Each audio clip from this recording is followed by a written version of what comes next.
It's really hard. Tonight is your night for any review questions you want. And I'm going to start the recording in just a minute. I start the recordings as late as possible, so the file size is small so I can upload it. So tonight we're going to do a review.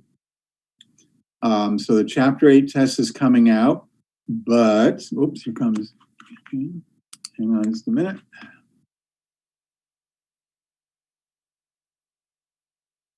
Hold on, there we go.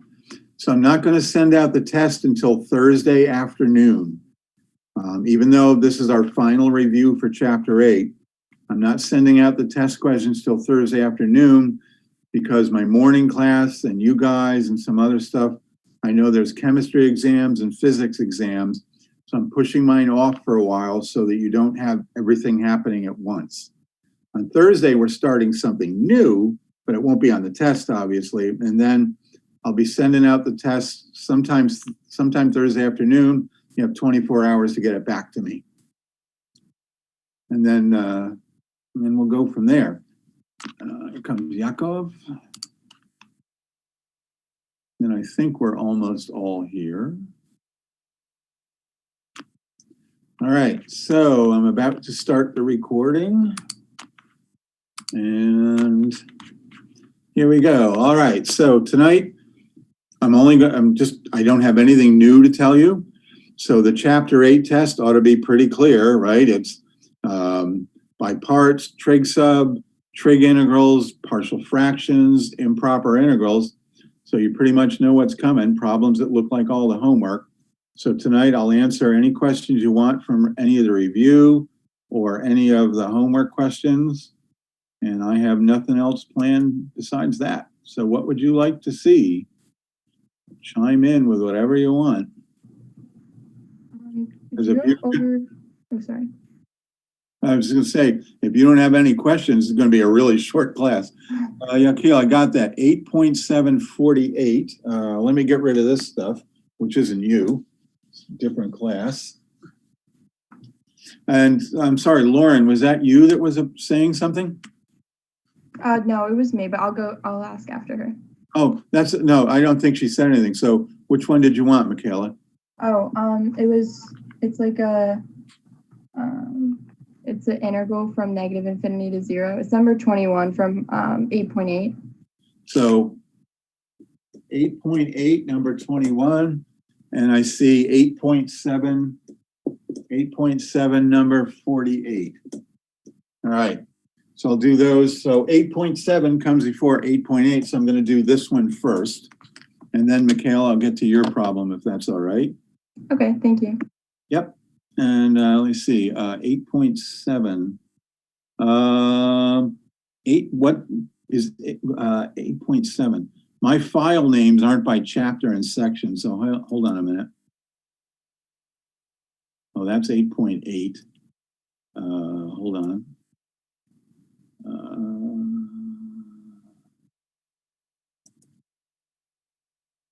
Oh, there we go. 8.7. So hang on a minute. Number 48. Pulling this up on the laptop here.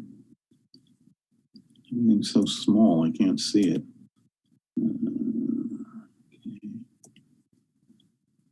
Whoops, hold on. Can't seem to get it in here. 70. Okay. Number 40. Oh, yeah. Yeah. The even ones, they really test your confidence, right? So number 48. Oh, there we go. Okay. I can't quite see it. Hold on, I'm getting there a minute. 48. Oh, so number 48 is the type of indeterminate form. So 8.7, number 48 looks like this. It's the limit as x goes to 0 from the right, so from the positive sign, and we have e to the x plus x all to the 2 over x. Okay, So there's number 48. So this is very similar to the one where I did the last class, where the answer turned out to be the number E as a definition. So we have X here, we have X as an exponent, and now we have another X as an exponent up here. So what we're going to do on this problem is we're going to just arbitrarily say that Y is equal to that. We're going to assume there is a limit. Then we're going to do the ln of both sides. And the reason for using the natural log is because that's going to get rid of this E. So down here, a little bit of algebra. We get the ln of Y. The rule of exponent is this can come down in front. The exponent comes down in front. So we get the limit as x goes to 0 from the right of 2 over x, and then the ln of e to the x plus x. So a little algebra manipulation first.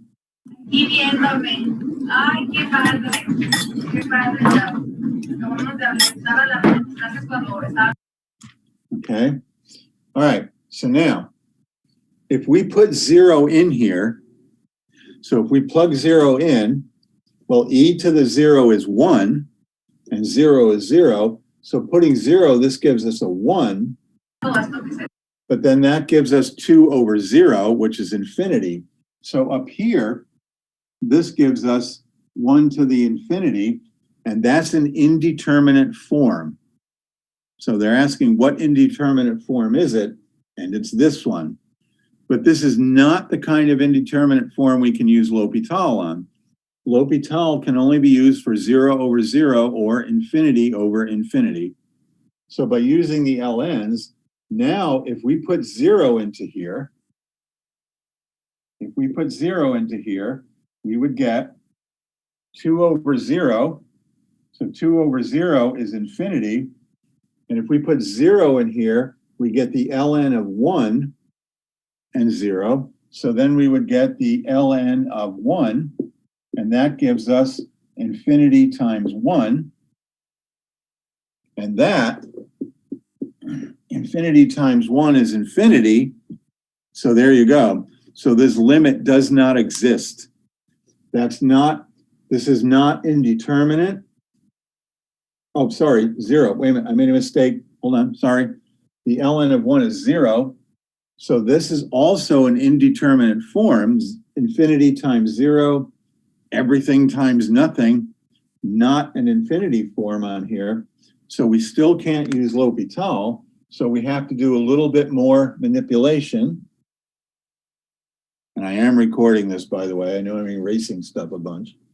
So what we need to do is manipulate this so that we get, So we get the ln of y is equal to the limit as x goes to 0 from the right of 2 over x times the ln of e to the x plus 1. So that leads us to this, which is not a L'Hopital form, so we have to manipulate it a little bit. We have to make this look like either 0 over 0 or infinity over infinity. So I'm going to use that algebra trick again. Not really a trick. We're going to look that A is equal to 1 over A. These two things are the same. So I'm going to divide by this thing. Where am I here? Okay. So this will be the ln of y equal to the limit x goes to 0 from the right of the ln of e to the x plus 1 over 1 over 2 to the x over 2. So I'm dividing by this. I'm going to move this down and flip it. Now if we put 0 in here, so if we put 0 in here, oops, sorry, this should be an x. I'm a little off tonight, sorry. So this gives us, if we put 0 in here, this is 0. E to the 0 is 1. That gives us the ln of 1 down here, And on the bottom, we get 0. So we end up with 0 over 0 because the ln of 1 is 0. Rebecca, the 1 is an x. Oh, yeah, I caught that. Yeah, I caught that. But thanks for checking up on me. I appreciate it. Okay, so now we have 0 over 0. Once we have that, we can use L'Hopital. All right? And again, I'm recording this. I have to erase this, but you'll have it for later. All right.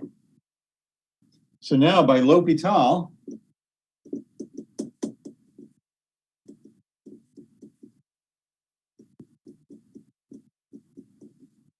we can do the derivative of the bottom. So the derivative of x over 2 is just 1/2 because the derivative of x is 1. And the derivative of the ln of e to the x plus x. I'm going to pull up the other board here. And this is the frustrating part about being remote. I don't have like a 30-foot whiteboard to keep everything here. So I'm going to do this derivative separately.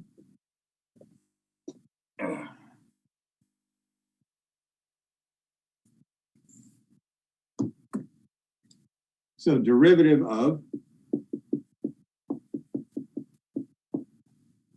the ln of e to the x plus x. When you do the derivative of the natural log, you cut and paste the argument. That's what this is called. You get e to the x plus x here.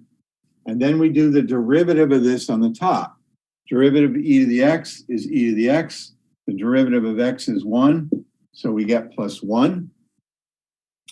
And that gives us kind of a whole nightmarish looking thing here.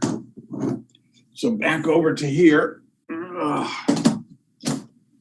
So that gives us e to the x plus 1 over e to the x plus x.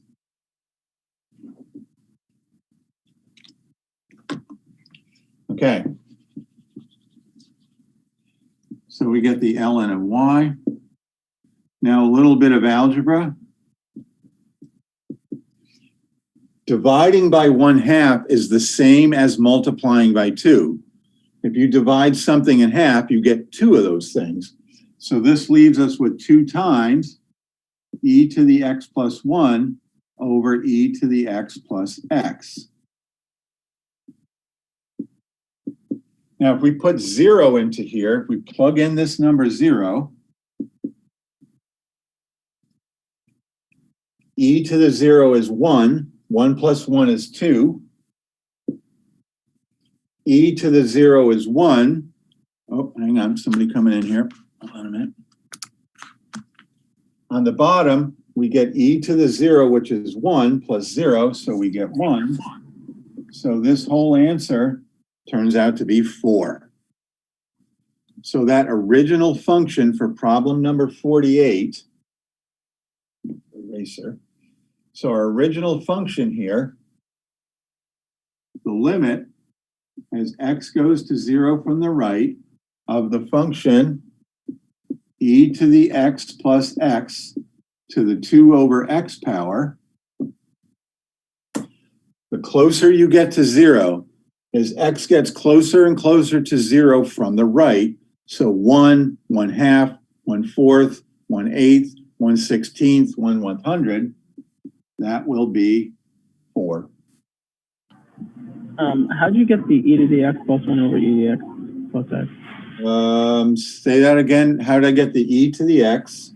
E to the x plus 1 and then e to the x over e to the x plus x. Oh.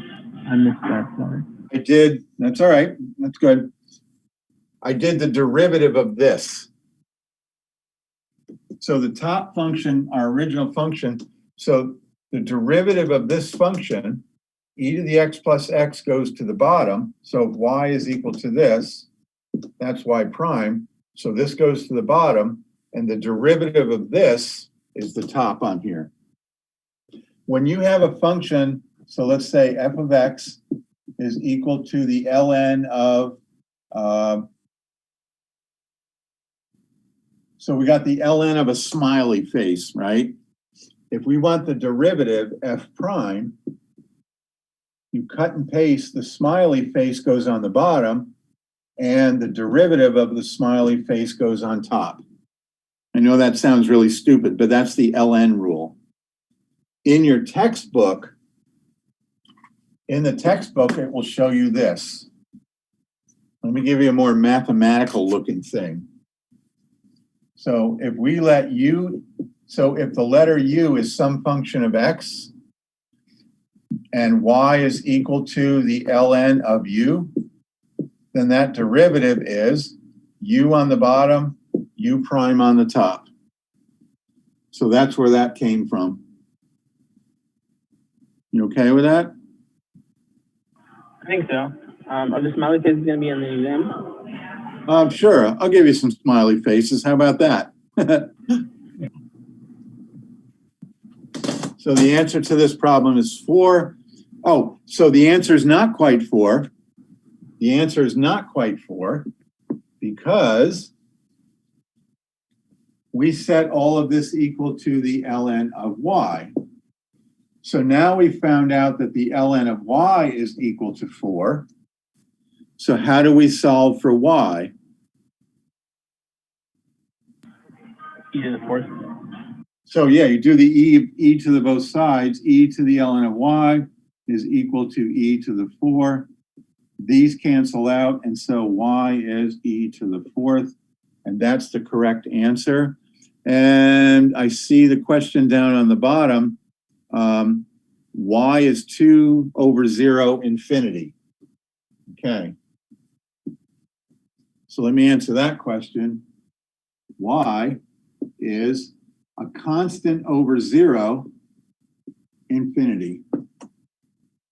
Well, it's not that it is infinity. One of the definitions of infinity is it's something you can't ever be. So, but when you have a 0 in a denominator and a constant on top, so if we have the limit as x goes to 0 of a constant over x. When you have a fraction, in a fraction, if the denominator gets bigger and bigger and bigger, the fraction gets smaller and smaller and smaller. In a fraction with a constant on top, and let's just call it 1. When the denominator gets smaller and smaller, the fraction gets bigger and bigger and bigger. So let's think of what the graph of 1 over x looks like. So we have y equals 1 over x. And we're in the positive side here. That graph looks like this. As x goes to 0, when x goes to 0, the y value keeps getting bigger and bigger and bigger and bigger. So you get 1 over a million. So 1 over 1/10 is 10. So if you have y equals 1 over x, 1 over 1/10 is 10. 1 over a million. So are you okay with that? When the denominator gets really, really, really small in a fraction, the fraction gets infinitely large. That's why 2 over 0 is infinity. I hope that answered your question. All right. Is that only true for limits, or just 2 over 0 on its own is infinity? Well, so 2 over 0, so this gets a little bit philosophical here. So 2 over 0 is undefined. Right. Right? So the best we can do is what happens when we get like really close to 0. So let's say if we have 2 over x. If x is equal to,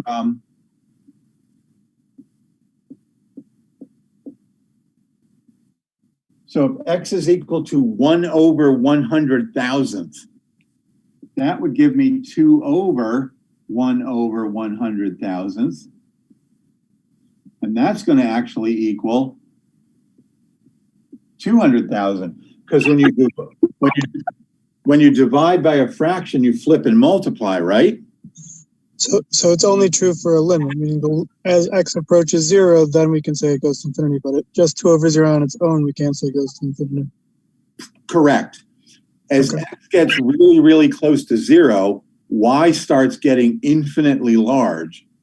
Technically speaking, you can never say something is infinity. Infinity is something you can't ever be, right? Yep. Okay. I get it. So why can't we do all this with limits? We just did this with limits. Oh, as x approaches -4. As x approaches -4. So here's the problem you got. Hold on. Oh, I'm starting to hear my own. Sorry, X plus X. I'm starting to hear my own. Okay. Sorry, plus X instead of minus? Where? Down here? Both. Down here? Both of them. Okay. So, if we put this in,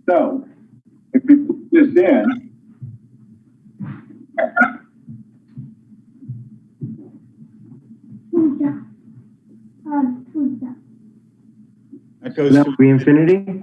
yes. Goes to, yes. I didn't put an equal sign here. What the heck is going on with the audio? Yeah, I can't. You keep on breaking up. Yeah, it's his. Oh, so TRJ. your speaker is feeding back into your speaker. That's all. So yeah, so you can't say this is infinity. You can't be infinity. That's what infinity is all about. So did that help answer your question a little bit? Oh, now the audio is Yeah. Thanks. Oh, okay, good. All right. I have a question. Yeah, John, what is it? Couldn't it also be negative infinity as well? Because whenever x goes to negative infinity on the left-hand side and then infinity on the right-hand side? Absolutely. Is there a way to differentiate between the two? Well, so this problem, so for problem number 48, and you're right, it can be. The problem number 48, where is it here? Said this. You see that little plus sign? I see. It's a right-hand limit, so it would go from That's how you approach it from the right instead of how you would do it on the left. So this means we're coming in this way. Mhm. If we were coming from the left, so let's go back to this basic graph again.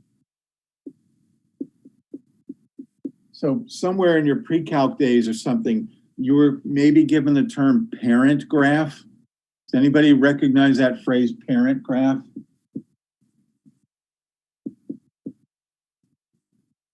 Anybody heard that term before? Yes. Yeah, parent term is like the basic graph. And then you shift it left and right and up and down. So the parent graph for this looks like this.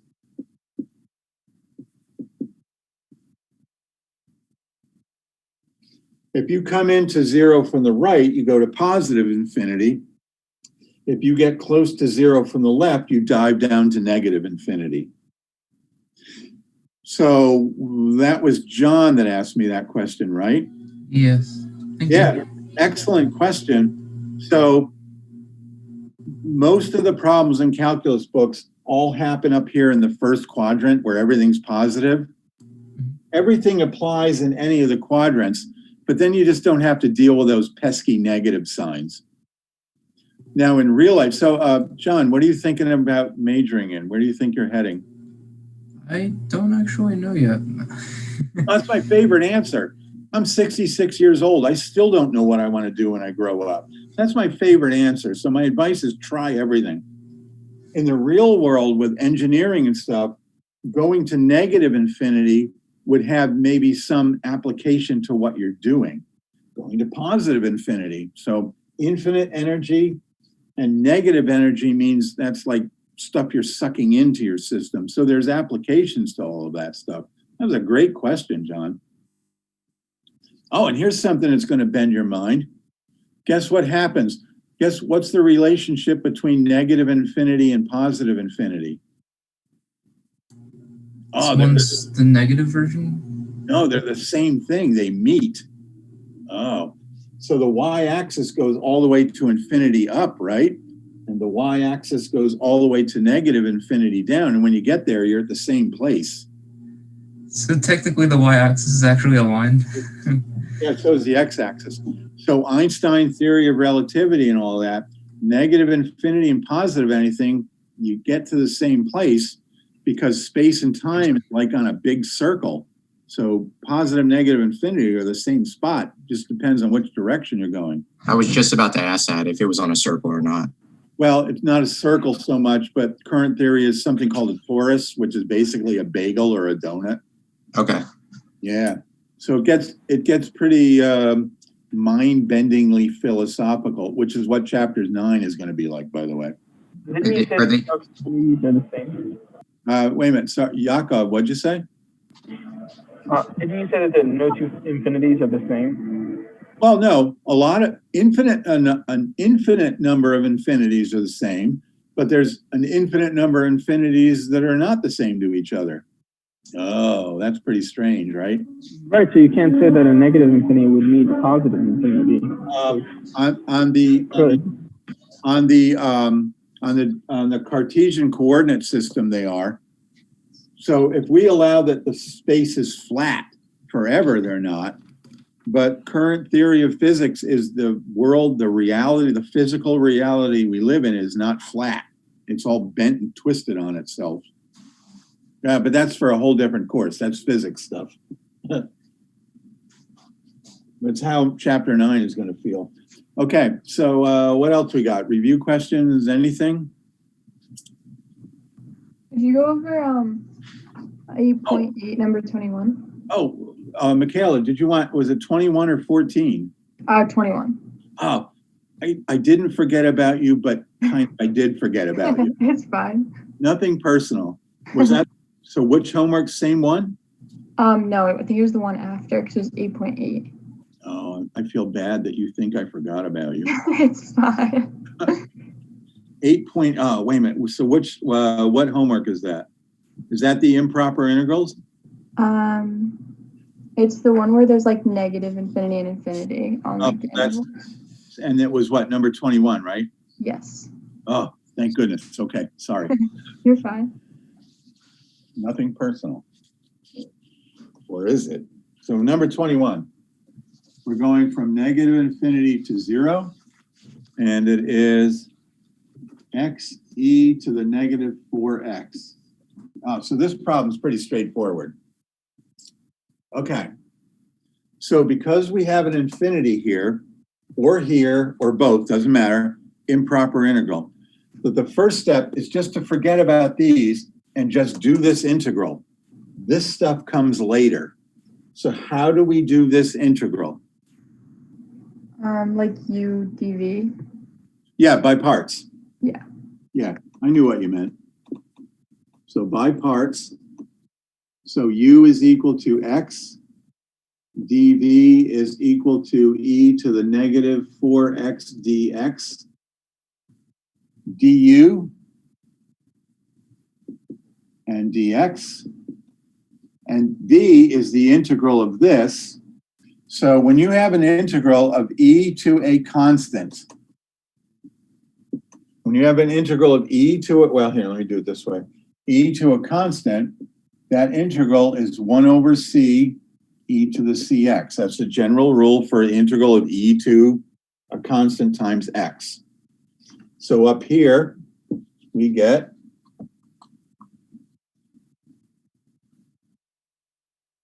negative 1/4 e to the negative 4x. Now pause there for a second. Anybody got questions on here? Sorry, my handwriting's a little sloppy. It was a long reach way over there. All right, so now the integral becomes this. So it's uv minus the integral of v du by parts. That was the very first part of chapter 8. So u times v is negative x e to the negative 4x over 4. The formula for by parts has a negative sign in it, but that negative sign makes it positive. So we get plus the integral of 1/4 e to the negative 4x dx. And all of that is from negative infinity to 0. I'm going to stop right there. Let you look at that a minute. Pour some more Gatorade down my throat. Everybody okay so far?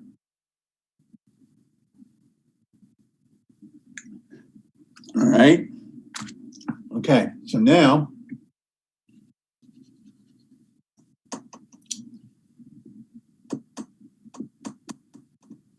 that's the problem we're on.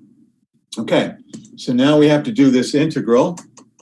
So we get negative x e to the negative 4x over 4. Now, e to the negative, so this 1/4 is a constant. And the integral of e to the negative 4x, well, we already did it right over here. So we get negative 1/4 e to the negative 4x. And all of that is from negative infinity to 0. So this integral is this one. I'm just going to pause here for a little bit. Questions? All right. Don't forget I'm recording this. So finally we get negative x e to the negative 4x over 4. Negative positive is negative. 1/4, 1/4 is 1/16. And we get e to the negative 4x. All of that from negative infinity to 0. Up to this point, this is just an ordinary integral. Just ordinary. Now is when this infinity business comes into play.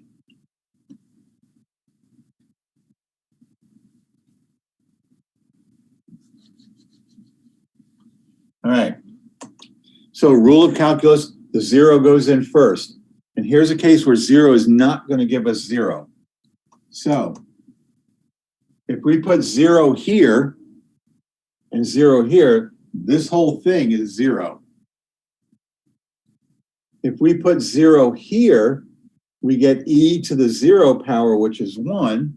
So we get negative 1/16. Then comes minus. Now we put the negative infinity in here. Hold on a minute. Somebody coming in here.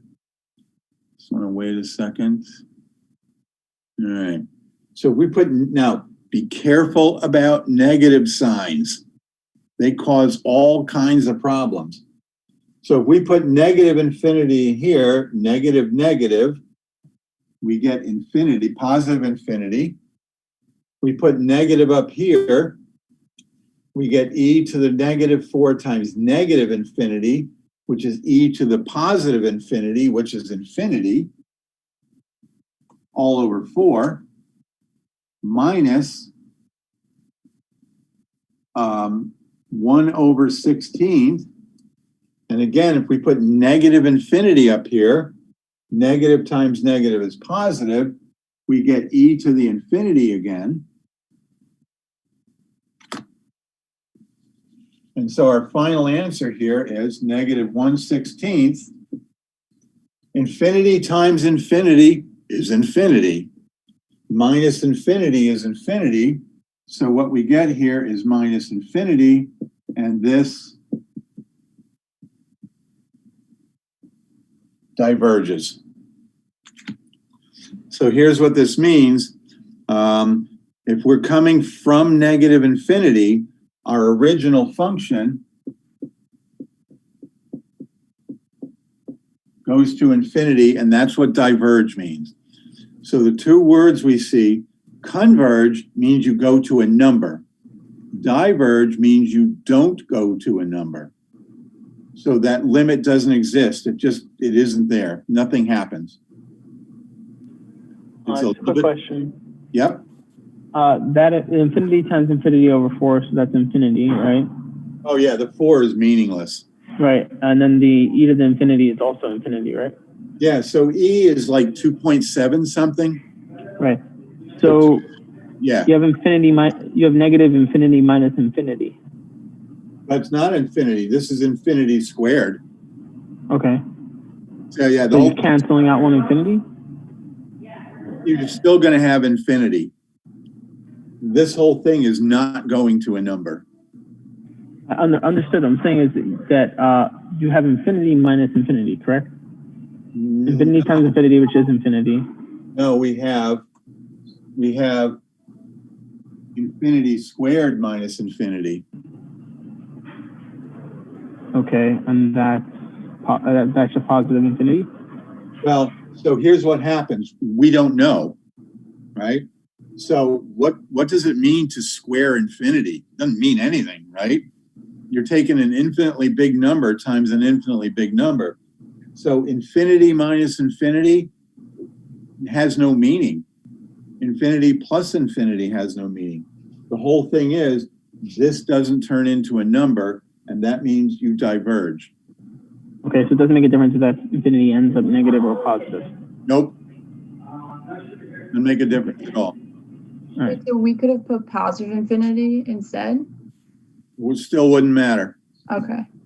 Do Right? we assume this because infinities are different? Well,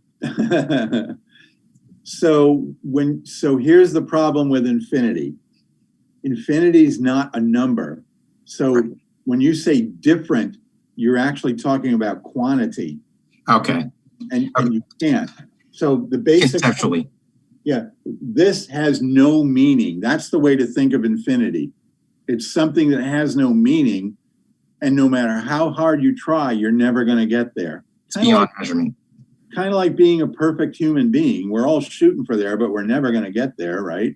hmm You have to think of infinity as sort of an asymptote that doesn't exist. When we get into chapter 9, so all of calculus from Isaac Newton up had to deal with this concept of the infinitely large and the infinitely small. And you can do all the philosophy and religion you want, but to do mathematics, you got to put it on like a legal foothold where there's no opinion. So when we get into chapter 9, that's going to be the mathematics behind how do you actually deal with this concept of infinity. And so we'll start to see that pretty soon. I have one random question. Is this how they decided whether the universe will continuously expand or come back? Did they use these type of infinity principles to? So you have limits and stuff in there. So Right. We're talking about all kinds of like high-end, edgy, like really cool physics stuff, right? Right. So you got a black hole, which essentially sucks everything into negative infinity. That's not accurate, but Okay. and then you have quasars, which are spitting things out. So there's a lot of people who think information in reality disappears down a black hole and comes shooting back out a quasar. Like a hole, like just like to another area. Yeah, quasar is like a backwards hole. It's the input and the output. I'm not familiar with a quasar, so. Well, quasar is kind of like the opposite of a black hole, sort of. See, this is why Is that like a white hole? this is like physics. This is why physics people are so weird. So that can be happening and we wouldn't even know, right? Like we could be currently going through a black hole and coming out of quasar. Yeah, well, who knows? There's a city in England. This is like totally off the track here. Somebody sent me something. There's a city in England called Sheffield, and posters have been spreading out all around the city of Sheffield, and the poster says, how do you know if you're dreaming right now? How do you know if right now you're dreaming, you're sound asleep? How would you know? You wouldn't? Well, yeah, but it's just weird. Nobody who knows who's putting these posters up. I think it's kind of cool. So Nicholas, yeah, wormholes. Yeah, I'm not like a real physics guy, but yeah, it's all tied up to infinity and all that kind of stuff. But anyhow, that's got nothing to do so anyhow, we can spend all night talking about this stuff and we would all end up nowhere or we end up right where we are dreaming. I've heard about your famous lectures on zero. Yeah, there we go. The biography of a dangerous idea, right? So many people have told me that. They're like, ask them about zero. Well, there's a book called Zero. It's called Zero: The Biography of a Dangerous Idea. It's very easy to read. A smart high school kid could actually understand the math. So if all of this stuff bends your brain in an interesting way, I recommend that book. It's a quick read. There's math, but it's kind of the same. What's it called? Zero: The Biography of a Dangerous Idea. Okay. I'm currently Excellent reading it. book. Problem number 15. So Yakil, problem 15 from where? This section or the review sheet? The review sheet. The review, okay, the review sheet. All right, let's go to the review sheet here. Hang on. Here we go. Uh-oh, wait a minute. Problem 15. Review sheet. I didn't number them. So what do you mean by 15? On the review, I inadvertently. Radical 4 minus t to the second, going from 0 to 3. It's on the last line. 0 to 3. Wait a minute, I'm looking at the wrong homework thing. So what's the name of the file that you're looking at? This is what I hate about remote. So I'm looking at all the homework in the section. Which one are you looking at? The one that the last file you gave us? Chapter 8 Review, maybe? Chapter 8 review? Yeah. There's nothing there with a number 15 in front of it. No, I know. It's the 15th one for number 1. Oh, 0. I got it. Never mind. Yeah, I'm sorry I didn't label those. Makes it more fun that way, right? All right, I see where we are. And thanks, Rebecca. 0 to 3. Okay, so 0 to 3, square root of 4 minus t squared dt. Okay. So all of these integrals are piled in there with no hint as to which method you use. So which method can we possibly use here? Can't be a u substitution. If you had a u substitution, you'd end up with a t to the first, and there's no t to the first here. Can you turn that 4 into 2 to the power of 2? Yeah, and what's that going to do for us? Do a trig sub? Oh, it's trig sub without even doing that. Yes. Yeah. So this is trig sub. It's the only way to do this.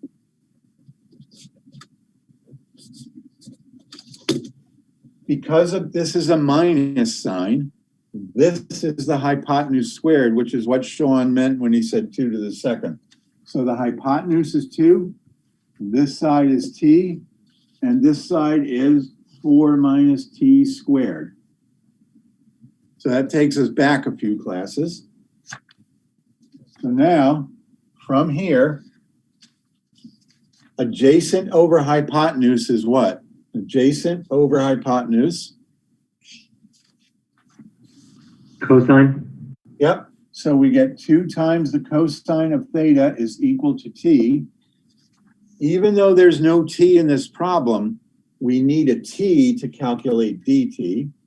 And opposite over hypotenuse, what always goes with a cosine in calculus? Sine. So hypotenuse over this is the sine. So 2 times the sine of theta is equal to the square root of 4 minus t squared. Okay. So now, the square root of 4 minus t squared is this. So we have 2 sine theta. But you can't just put d theta there. You have to calculate it. So from here, the derivative of t is dt. The derivative of 2 cosine theta is -2 sine theta d theta, and that goes here. So we end up with -2 sine theta d theta.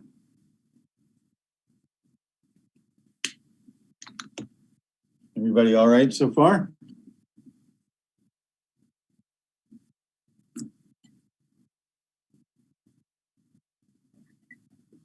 Okay. Forget all of this. This is a brand new problem. We're going to start from scratch. Oh, something's missing here. What's missing? The bounds. Yeah, the bounds. But these are t values. So we need to convert them. We can't just convert the end back in terms of t, meaning solve the integral and then put the. Oh, absolutely. Absolutely. You can do all of this first, and when you're done, convert back and use these numbers. But generally speaking, it saves on arithmetic if you do it first. But because you said this, I'm going to do it your way. All right. So let's not forget the 0 to the 3. 0 to 3. All right. So this gives us the integral -4. 2 times -4, just a constant. And that leaves me with sine squared theta d theta. And we'll deal with the 0 and the 3 later. So from here we go this way. All right, so how do we do this integral? Brand new integral. Just think of this as a new problem from the start. How do we do this problem? The trig rules with the 1 minus cosine 2 theta. Yep, exactly. Power reducing.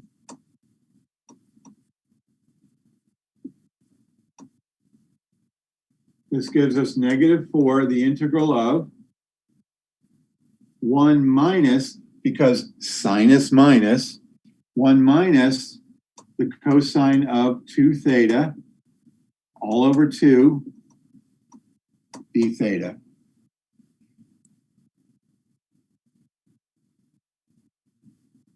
And you have all your notes and all that kind of stuff, so you have all of that when you review it. All right, so this breaks up -4 integral of 1/2 minus 1/2 cosine of 2 theta d theta. All I did was split this into two over here. You couldn't just get rid of the 2. Yeah, why don't you pull it out? Yeah, I can do that as well. That's the lazier way to do it. Pull this 2 out, that gives me -2. And I get 1 minus cosine of 2 theta. That's a little slick and definitely the lazier way to do it, which is the right way to always do everything. All right.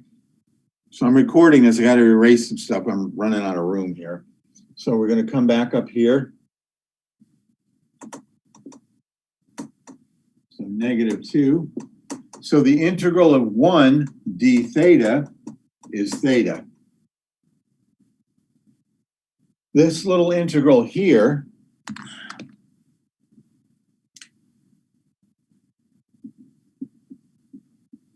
that's a u sub.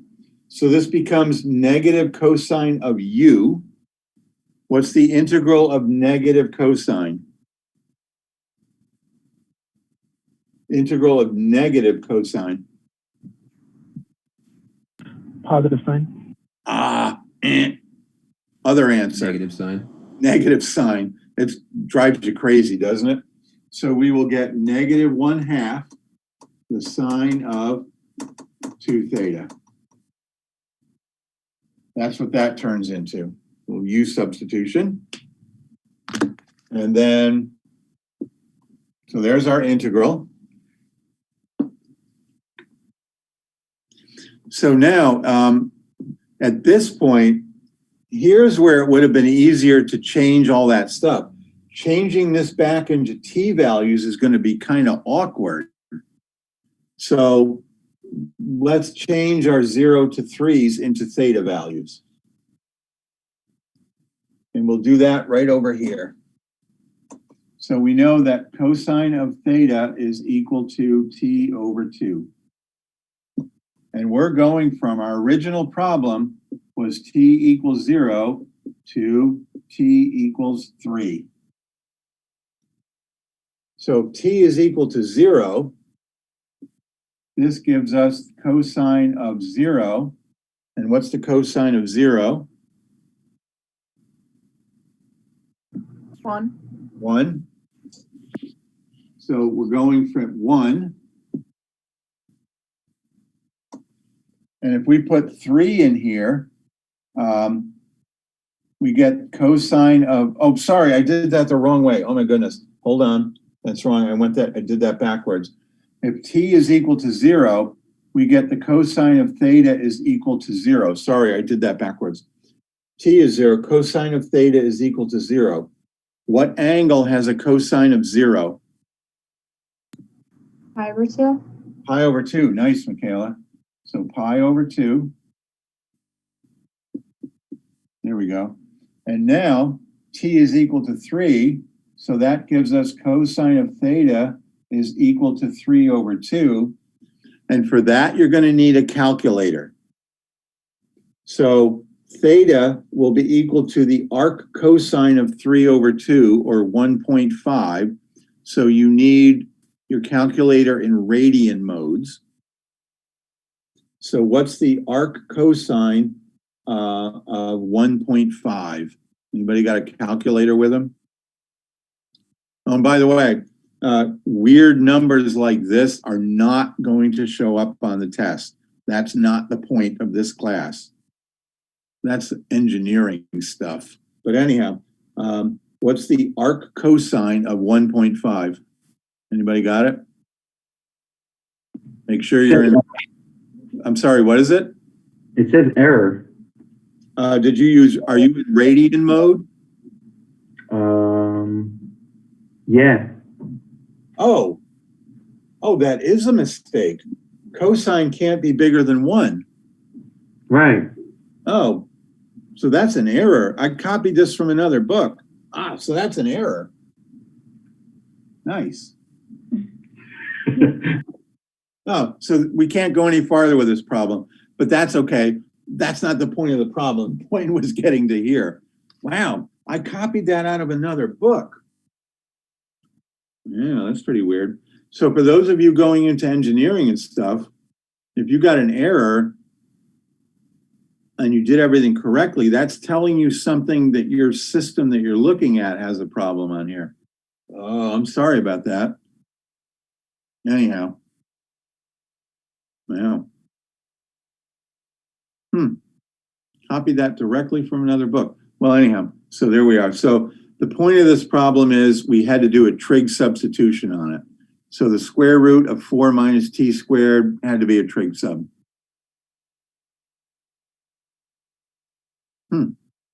Nobody's ever caught that before, including me. Well, anyhow. Well, that's where I got stuck. That's why I didn't know what to do. So your answer is correct. I'm stuck. The correct solution would be there's no way to finish this problem from here. Sorry about that. So how much time did you spend like scratching your head? Probably way too much, right? Yeah. That's all right. You got a baby girl keeping you all up awake all night long. You got nothing better to do anyhow. Girl or boy? Now I forget. Girl. I was right. Okay, good. Girls are best. All right. Anybody else got questions here? Boy, what a weird, nobody's ever caught that before. Well, anyhow, what else we got? I just have like a general question. Okay. When like you're doing like intervals that like their boundaries have like infinity or like 0, if like could you ever get it to like converge or diverge, or sorry, to diverge, but like you can't get an exact like answer, but it diverges? Well, so diverge means you can't get an exact answer. Yeah, I like some of them I just couldn't get it to like even figure out what it is with like infinities and stuff, So here's what converge means.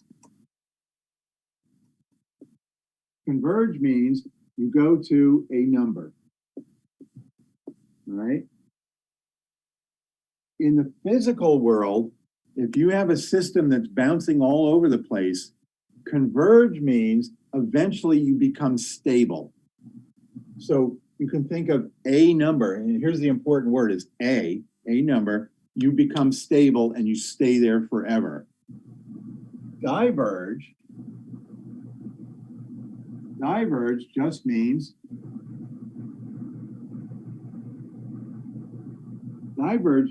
not converge. So a lot of our problems, diverge means we've shot off to positive infinity or negative infinity, but it can be something else. So for example, that was a great question, Michaela. Yeah, because some of them I get like it oscillates between two numbers, so I didn't know like how to. And that's exactly the example I'm going to do right now. And so you use the word oscillate. Oh, you're really going to like discrete math, Michaela. So here's an example. Suppose we take the limit as x goes to infinity. And the function is going to be the sine of x. Diverge doesn't mean just go to infinity. So you came up with the exact example I'm going to use before I came up with it. Must be like some kind That of was a problem that was very similar to that's what I was like. Yeah, I know. So it's like a Vulcan mind meld going on here. So let's think about what happens.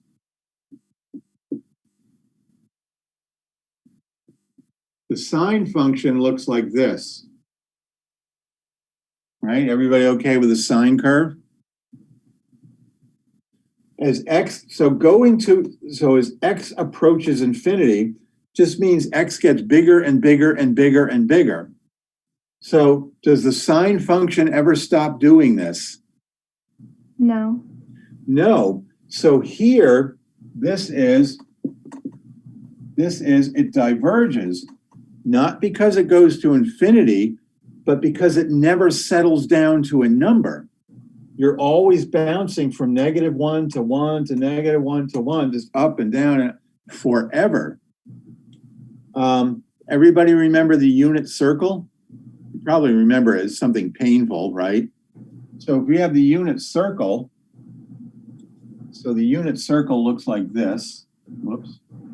And the word unit means one, by the way. So the unit circle, you just go round and round and round and round. So if you can imagine turning the unit circle sideways and stretching it out like a slinky. I'm assuming everybody knows what a slinky is.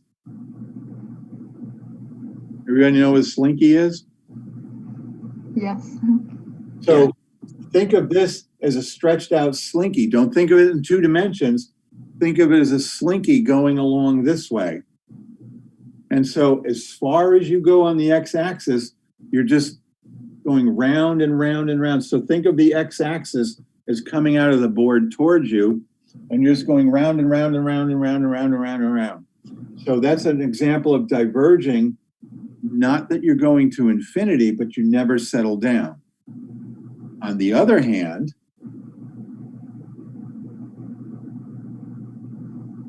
if you have something called, and Sean and I were talking about this, I think a little bit early, a damped oscillation. So if you have a spring hanging from a ceiling and you have a weight hanging on it, you pull it down and let go, that weight's going to start bouncing up and down, but gravity and friction are going to happen. So you'll get something like this. Eventually it's going to stop bouncing. That's diverging because it converges to a point, to a number. So Michaela, great question. So for a problem like that, we could just say that it diverges without evaluating it? Yes. Okay. Yes. So like for the last problem on the thing, that will be the same thing? The last, what do you mean by last problem? Sorry, the last, before like the word problem, last problem on that review problem sheet. Theta times sine theta? Yeah. Yes. So I should have numbered these. I'm so sorry. So that last problem,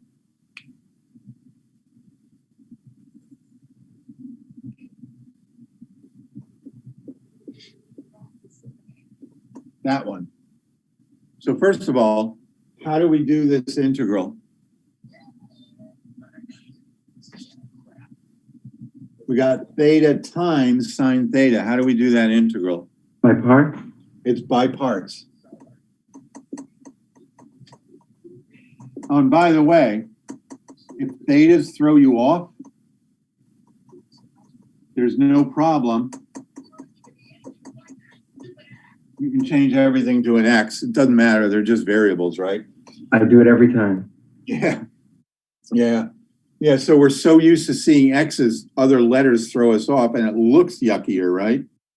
So this will be by parts. What happens with this problem is you're going to end up with the sine of infinity, which is just, it's sine of infinity doesn't go to infinity, but it never settles down. And the word Michaela used was oscillate, up, down, up, down, up, down. So it diverges.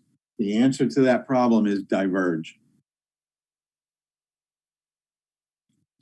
Could we just quickly go over the like the trigonometric sub, like the triangle sub, and where to put the parts, if you know what I mean?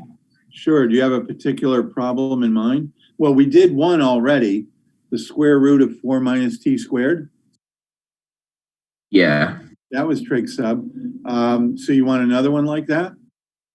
Yeah, if you could, please. Yeah, I certainly can. Do you happen to have a particular one in mind? I mean, I can make one up, but if you have one you're wondering about, I'll do it.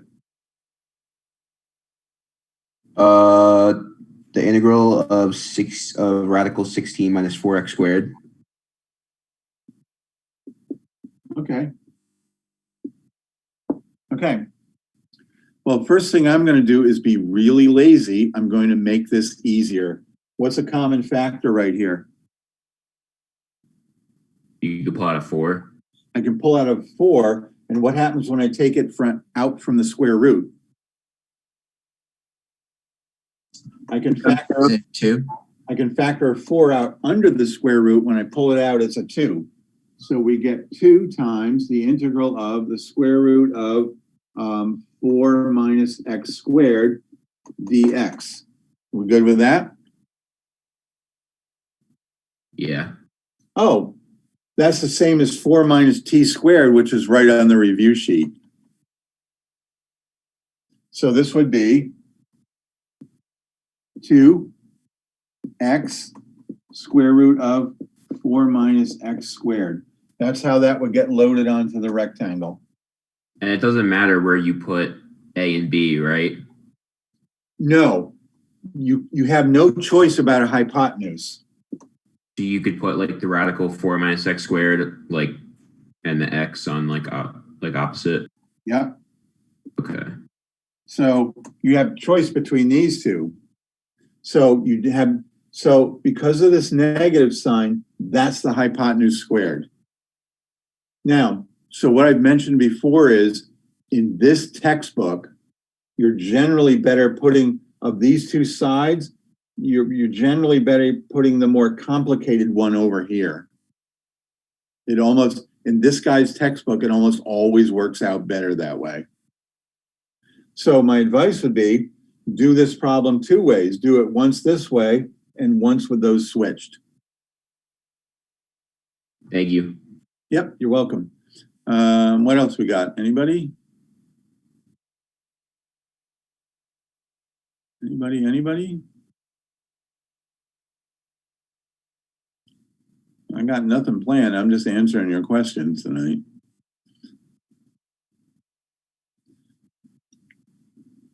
A huge. What's the answer to question 0? I'm sorry, couldn't quite hear what you said. The question 0 on the review problem. Oh, question 0. Oh, yeah. I'm not going to answer that tonight, but let's talk about it. All right. So, question 0. So, when we do integrals,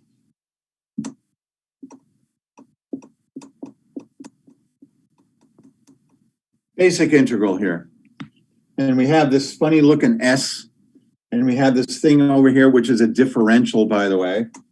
And so when we do the derivative of f, we use f prime, sort of a shortcut. When we do the integral of f, we go from a lowercase f to an uppercase x, f. So capital F just means integral. And we got this plus c over here. So question 0 is, what's this thing all about? Can't do it without this. And we have a habit of just putting them there without really thinking about it. But this has an actual meaning to it. Very important meaning too. That's why I like Leibniz notation. It's what? I don't know if I'm pronouncing the guy's name right, but Leibniz? Oh, Leibniz? Leibniz, yeah. I read it, so I don't really know how to. Oh, Leibniz, Newton, yeah, but beyond all that kind of stuff. Oh, yeah. I mean, so I know what I'm doing it with respect to. Yeah, but what does that mean? The dependent and independent variable. Like it kind of identifies which one's which. So when you first were introduced to integration at the end of Calc 1, you were presented with the idea as area under a curve, right? Right. So you were introduced to integration as this. So from A to B, you have some function that looks like this. And you were told that there was a way to figure out this exact area. That's how integration is introduced, because you can see it. Right. So how did you approximate this area?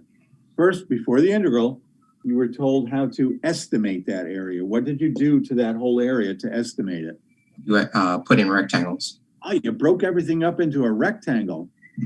And what did you do with all those rectangles? You calculated the sum of them, all the area. The sum of, the area. How do you figure out the area of a rectangle? Length times height. Length times height, or width times height. Yeah, so in that terms, what's the dx? Making it really small. What's the dx?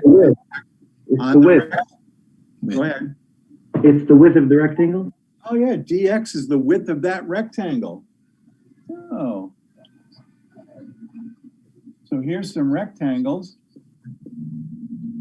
If you break this area up into equal partitions, the area of each rectangle is dx.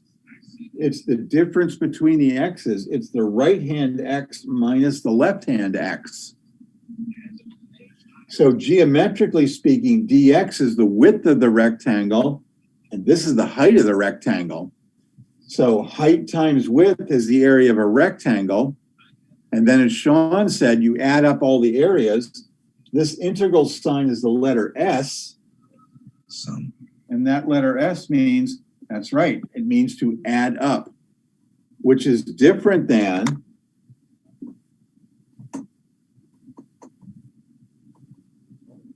so your rectangles go from 1,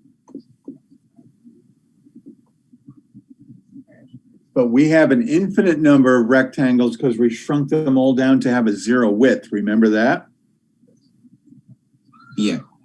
So you're adding up an infinite number of numbers. Well, that doesn't make any sense, because if you shrink them all down, they all have an area of 0. So when you add up the infinite number of 0 areas, you come up with the exact area on here. So if you have this, if you were to stop at, say, 5, that would be a finite. You'd be adding up the area of 1, 2, 3, 4, 5 rectangles. And that would be an estimate. But we want to go, so calculus takes you to infinity, but this is such a philosophical leap. We changed from the sigma, which is an S in Greek, to this S over here. Chapter 9 is all about how do you add up an infinite number of numbers and come with a number. So in geometric terms, the dx is the width of a rectangle. So I forgot who asked that, but that's pretty much, so it's important. You got to figure out area, you need 2 numbers. All right, what else we got? Anybody, anything? Can you do number 13 on page 549, please? I can. Thank you. So, you have the file for where I go look that up? I could just read it to you. It's partial fractions. Oh, wait, hold on, never mind. You said the magic words. I'm pulling that up. Oh, wait a minute, that's solutions. Hold on. Partial fractions. Why did that come up as solutions?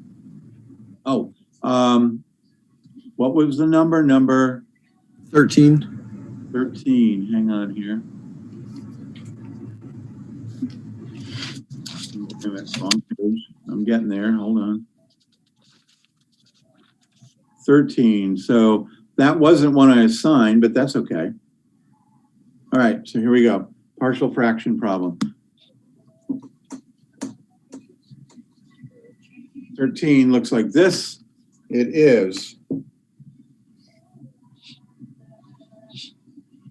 4x squared plus 2x minus 1. And on the bottom is x squared times x plus 1. And now, who asked the question? I forgot. Who is this asking? Me. Oh, Jordan. So I didn't copy it directly out of the book. You see that I factored the bottom? Yeah. Okay, so that's the first step.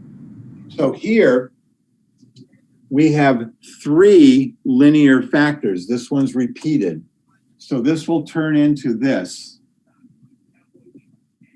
A over x plus b over x squared plus c over x plus 1. Because x squared is x times x, so it's linear. So if this was a 3, I would also need a fraction with an x cubed in the bottom. So this is a repeated linear.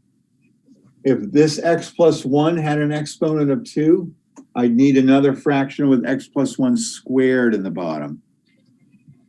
So that's the first step. Okay with that? Yeah. Okay. So our job is to figure out A, B, and C. I'll tell you what part of the answer is. You do the integral of a constant over x. This is going to give you A times the ln of x. You do the integral of x to the first plus 1. That integral is going to be c times the ln of this. This is x squared. This is just going to be a basic integral here. So we have to figure out A, B, and C. So we're going to multiply everything by the LCD, and that's going to give us this.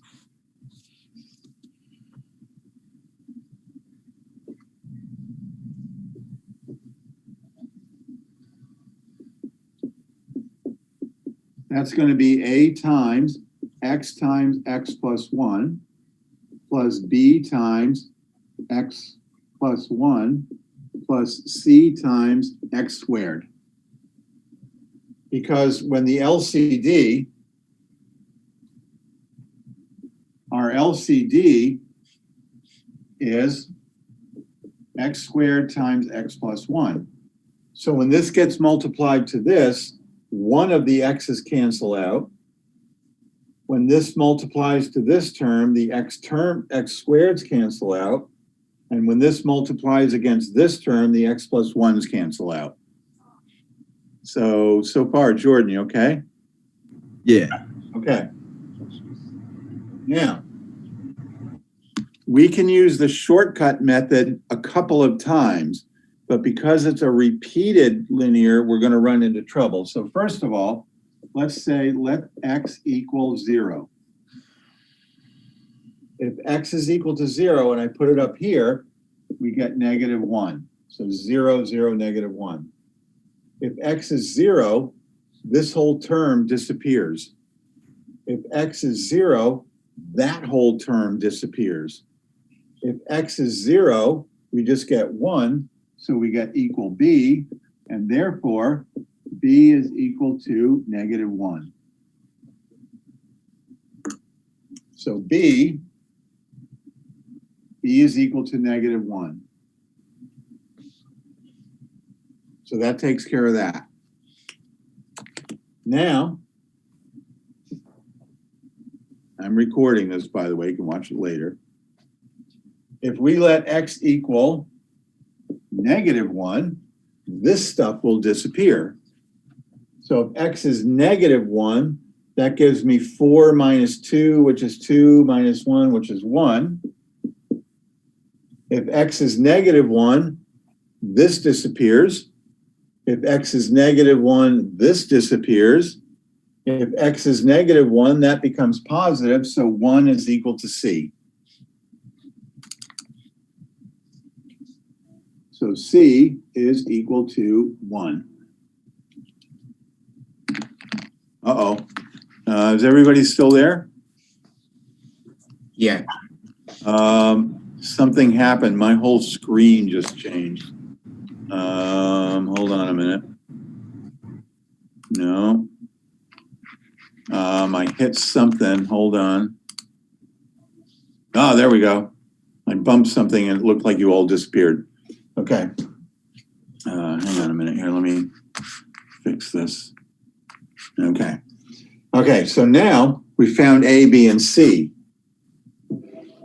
So now we have to find A, but there is no X value that will eliminate these two terms and leave this one. So now to find A, I have to multiply this out a little bit. So we get 4x squared plus 2x plus 1, but I don't have to multiply everything. AX times x gives me AX squared. And I have a CX squared. I don't care about this. I'm not getting an x squared here. So over here, we have 4x squared has to equal AX squared plus CX squared. That means that 4 has to equal A plus C. But I know that C is equal to 1. So 4 is equal to A plus 1. So what does A have to equal? 3. Yep. So A is equal to 3. So that gives me everything right there. So it's like puzzle solving. So I got to erase all this again. But it's recorded. You can watch it later. So our original problem turned into be this. We had A over X plus B over X squared plus C over X, X plus 1. All right, so now we put all those numbers in place. B is equal to -1. C is equal to 1. And A is equal to 3. So the integral is 3 times the ln of x. Over here, we get 1 times the ln of x plus 1, plus some constant over here. And to do this integral, we're going to write that as -x to the -2. So to do that integral, you add 1 to -2, you get -1, divide by the negative, so we get 1 plus 1 over x. And that's the answer to number 13. Thank you. Yeah, you're welcome. Was all of that okay, Jordan? Yeah, it made sense. So, Yeah, another, or 5 parts, or whatever it was, problem. partial fractions, yeah. So here's a case where having a 20-foot whiteboard would make this a whole lot easier. But if you don't mind me asking, which part did you find yourself stumbling on? Finding A. Oh, yeah. So if you have in the denominator, if all of your linear factors are different, you can use a shortcut method all the time. But when you have a repeated linear, you run into that trouble of not being able to isolate something. Mm-hmm. So you can avoid the shortcut. You could always multiply everything out all the way and figure it out. The shortcut just makes it a little bit quicker. So it was finding A, which is kind of what I assumed. So you're good with that now? Thank you. Yeah, sure. Section 8.8, number 31. All right, hang on a second here. 8.831. Pull that up. Oh, 8.8. Wait a minute. 8.8. 8.8. What's 8.8? I don't. Oh, that would be the improper stuff, right? Yeah. Yeah. Why do I not see that here? Oh, there we go. I got it. Hang on. Pulling it up. Number 31. And, oh, there we are. Okay, so here's number 31.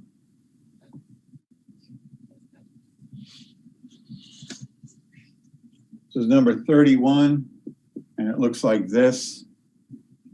0 to infinity, the cosine of pi over x dx. I wish he would put parentheses on there. I think it makes it a little clearer. Well, so what do you think the answer is going to be? What's the integral of cosine? Sine. Yeah, and what happens when you go to infinity? It just keeps on going. Yeah, the answer here is going to be diverge. Cosine also keeps on going, right? I'm sorry, what? Like if it would be the integral of sine, it would also be cosine, and cosine also keeps on going. Sine and cosine are the exact same function. They're just shifted by 90 degrees. It's called phase shifting. So here, this integral is going to give us 1 over pi sine of pi x, and we're going from 0 to infinity. So this will give us infinity. And what's the sine of 0? What's the sine of 0? 0. Yep, we're going to get infinity minus 0, which is infinity, and that diverges. Oh, this is because this is a u sub. This is u, so this is where that comes from. So yeah, sine and cosine are exactly the same function. They're just separated by 90 degrees.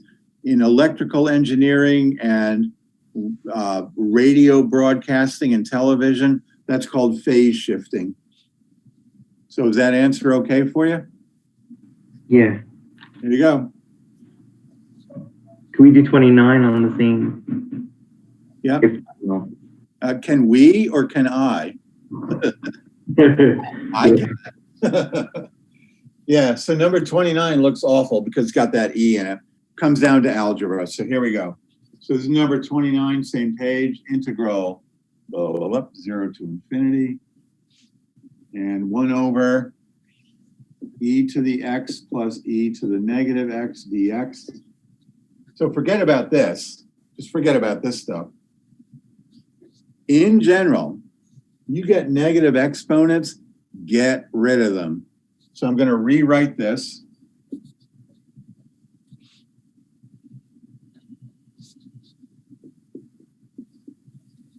Like that.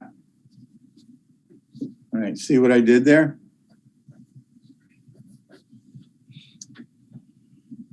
Negative exponent just means you put it downstairs in the basement. Okay. So now I'm going to add these two fractions. So this is going to give me,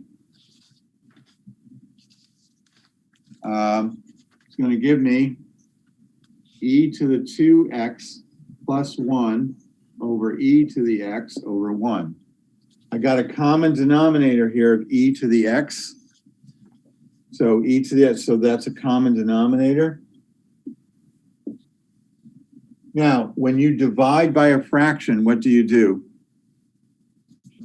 When you divide by a fraction, you multiply by? Reciprocal.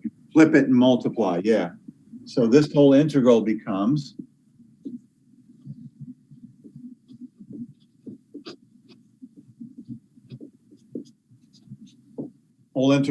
that. I'm ignoring all this right now. So how do we do this integral? Oh, u sub. Yeah, it's a u sub problem, isn't it? All right. So you okay now? Yeah, I keep on making the mistake of splitting the denominator. Oh, you can't split the denominator. I know, I keep on making that mistake and then like, So this problem is a U sub. So let's go back to grade school and look at fractions because they cause problems. It's the F word of math, right? So A plus B over D, you can break that up into A over D plus B over D. That's legal. However, if you have M over, I don't know, P plus Q, you can't do anything with that. You can't break it up that way. So terms on the top, single factor on the bottom, you can break up. Single factor on the top, terms on the bottom, can't do anything with it. It's pretty common. It's a pretty common thing to do. That's why it takes me so long to grade your test, by the way. So does that help you get going on that problem? yeah. Okay. Yeah, that was a good one to ask. Anybody got anything else? Now your brains are probably melted by now, aren't they? All right. So I'll upload this recording. So I'm not sending the test out until Thursday afternoon. All right. So you got a couple more days. You got Kayla, who's available to you, and she's like way better at all this stuff than I am. So make sure you keep her busy because she's bored sitting at home like all of us. You can email me with stuff. I do my best to get back on emails as quickly as I can, but you know, I got 120 students. Sometimes it gets lost. On Thursday, we're going to start chapter 9, and the whole course is going to seem like a totally different course from now on. Integrals are gone. Well, you're almost gone. So keep going at the homework. Just keep doing some, and we'll all be good. So everybody all right? All right, then. I'll see you all on Thursday. And I'll send out an email later to remind you the test isn't coming out until Thursday afternoon. Okay? Take care. All right, everybody. Good stuff tonight. I'll see you soon. Thank you. Thank you. All right, good night, everybody.